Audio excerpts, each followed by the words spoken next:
En réalité, l'Afrique achète énormément d'importations venant d'Europe et principalement aussi de France. Et nous achetons énormément de choses dont nous avons besoin et que nous ne produisons pas, notamment du pétrole et des matières premières. Donc les pays occidentaux n'ont pas intérêt à ce que l'Afrique tombe. Parce que si ça se passe très mal, s'il n'y a pas une situation un minimum stable, qu'est-ce qui se passe?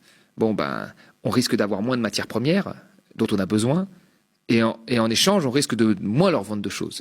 Donc il faut maintenir dans une situation, on va dire, intermédiaire, l'Afrique, qu'elle soit suffisamment riche pour nous acheter nos biens et suffisamment stable pour qu'on puisse lui acheter les biens dont on a besoin, dont on a vraiment besoin.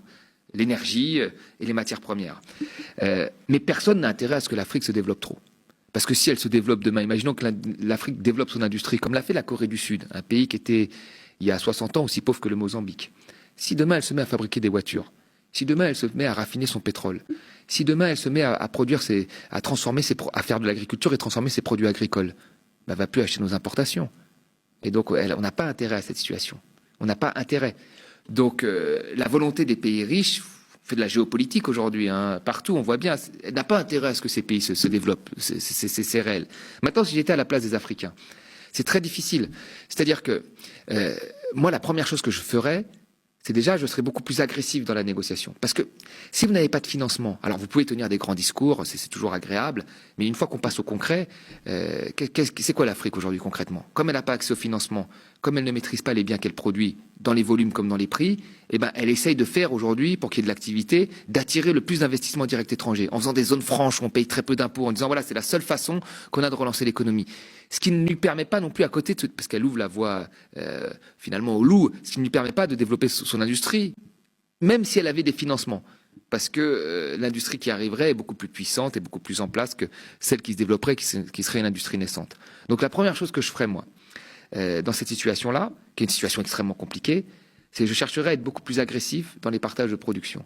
C'est-à-dire que quand il y a une compagnie étrangère qui vient, il faut lui imposer des choses. Les pays du Golfe, le Qatar, les Émirats en leur temps, quand vous veniez vous installer chez eux, pour quoi que ce soit, vous deviez donner une grosse partie, plus de 50%, à un autochtone, à un habitant local, de l'investissement. C'était obligatoire.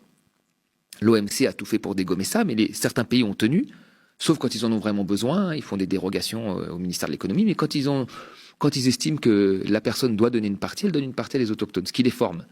Vous voyez, par exemple, ce type de mesure pourrait être appliqué par certains pays africains. S'ils l'appliquaient bien sûr dans l'ensemble, ce serait mieux, mais avoir une stratégie beaucoup plus agressive de négociation sur le partage de ces rentes de matières premières avec les pays occidentaux. Ça, c'est la première chose, qui leur permettrait d'avoir beaucoup plus de rentrées financières. Et une fois qu'on a ces rentrées financières, reste la question de l'investissement dans les bons secteurs pour pouvoir se développer et être de plus en plus autonome. Ça devrait être ça le but. Parce que l'autonomie et l'industrie créera des emplois.